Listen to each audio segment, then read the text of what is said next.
Ah, voilà. Alors,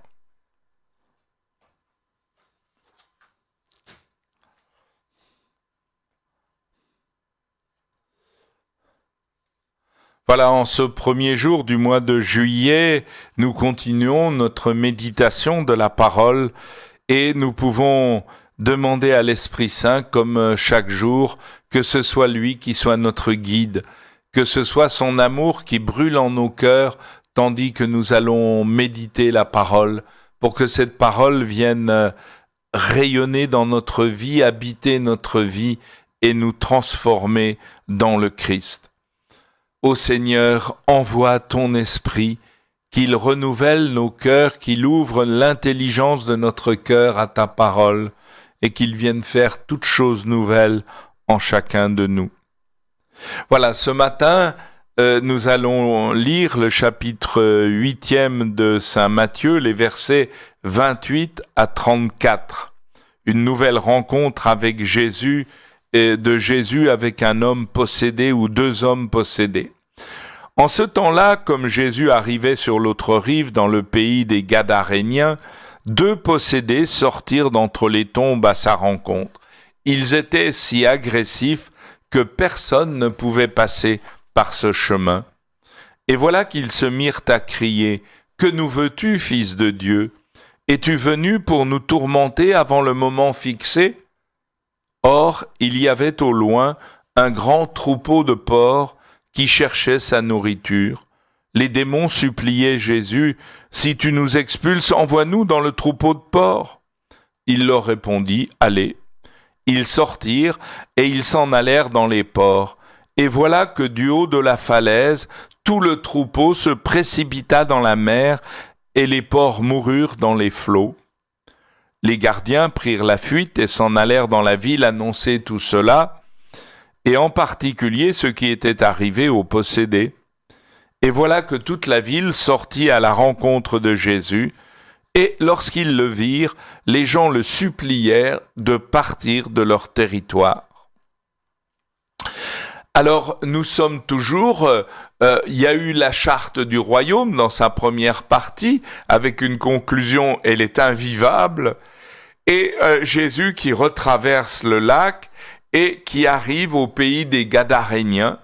Et là, deux possédés sortent d'entre les tombes à sa rencontre. Alors là, vous avez vraiment la rencontre du tout pur, Jésus, avec ces deux hommes qui sont l'image de ce que nous sommes, des gens qui vivent à moitié dans les tombes, et en même temps qui vivent, ils sont des vivants, ces deux hommes. Mais ils vivent, ils sont habités par la mort. Et leur logement, c'est les tombes, c'est des tombeaux, un cimetière. Et en même temps, ils sont agressifs. Pourquoi ? Parce que l'homme n'est pas fait pour cela, il n'est pas fait pour la mort, il est fait pour vivre. Et en même temps, eh bien, possédés par les démons, ils ne savent plus où ils en sont. Et ils sont agressifs au point que personne n'osait passer par là. Et voilà que Jésus, lui, arrive et de manière étrange, les possédés se précipitent vers Jésus. Là, il y a une attirance du Fils de Dieu qui attire même les démons à lui. Et là, ils se mettent à crier « Que nous veux-tu, Fils de Dieu ?» Ils reconnaissent la divinité de Jésus. Alors en fait, leur intelligence extraordinaire, les démons, les anges déchus ont gardé leur intelligence, mais elle est tordue. Alors, ils reconnaissent Jésus comme Fils de Dieu, mais ils ajoutent « Es-tu venu pour nous tourmenter avant le moment fixé ?» Donc, ils ont très bien compris que désormais, ils sont coupés de Dieu et définitivement coupés.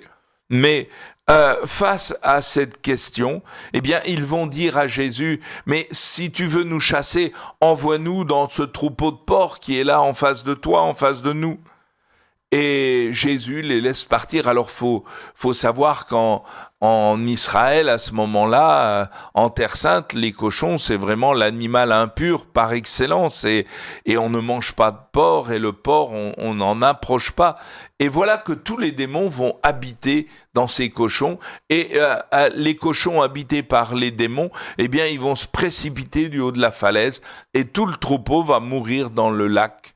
dans la mer. Et ça, c'est vraiment aussi que la mer, c'est le lieu de tous les monstres marins, de tous les démons, qui, normalement, leur lieu naturel, c'est les abîmes, les monstres marins et tout, ils abîment dans les bas-fonds des mers. Et là, devant ce miracle extraordinaire, que les deux possédés ont retrouvé leur équilibre, et voilà que les porcs, eux, sont tous tombés dans la mer. Alors les gardiens, qu'est-ce qu'ils font ? Ils se précipitent dans la ville pour prévenir les gens en leur disant, voilà ce qui vient de se passer. De fait, les possédés sont libérés, mais les démons sont partis dans les cochons, et tous les cochons sont morts dans la mer. Alors évidemment, les propriétaires et toute la ville se précipitent et sortent à la rencontre de Jésus.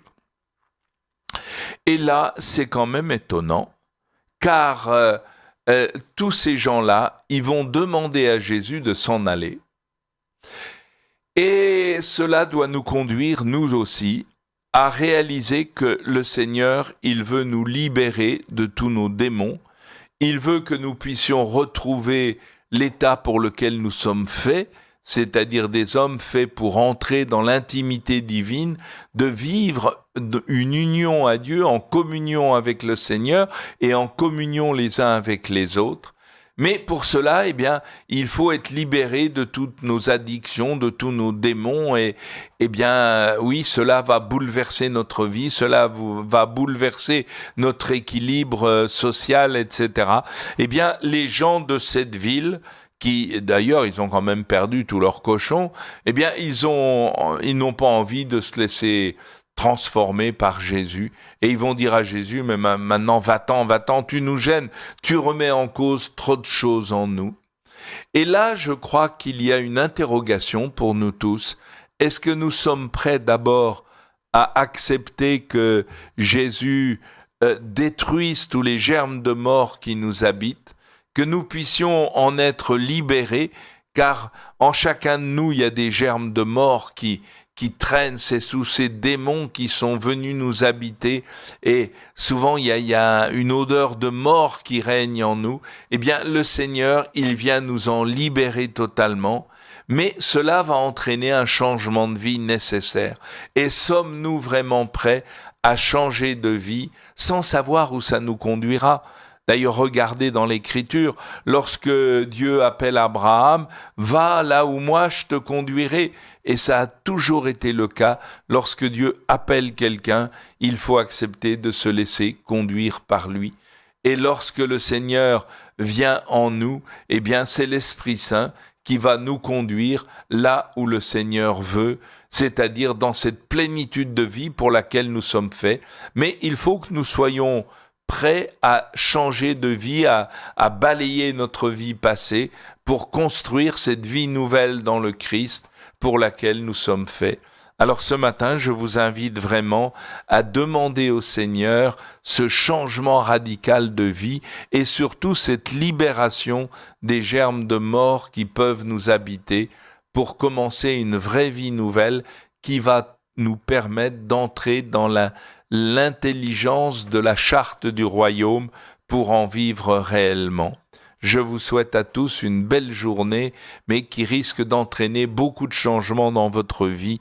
Bonne journée à tous et à toutes.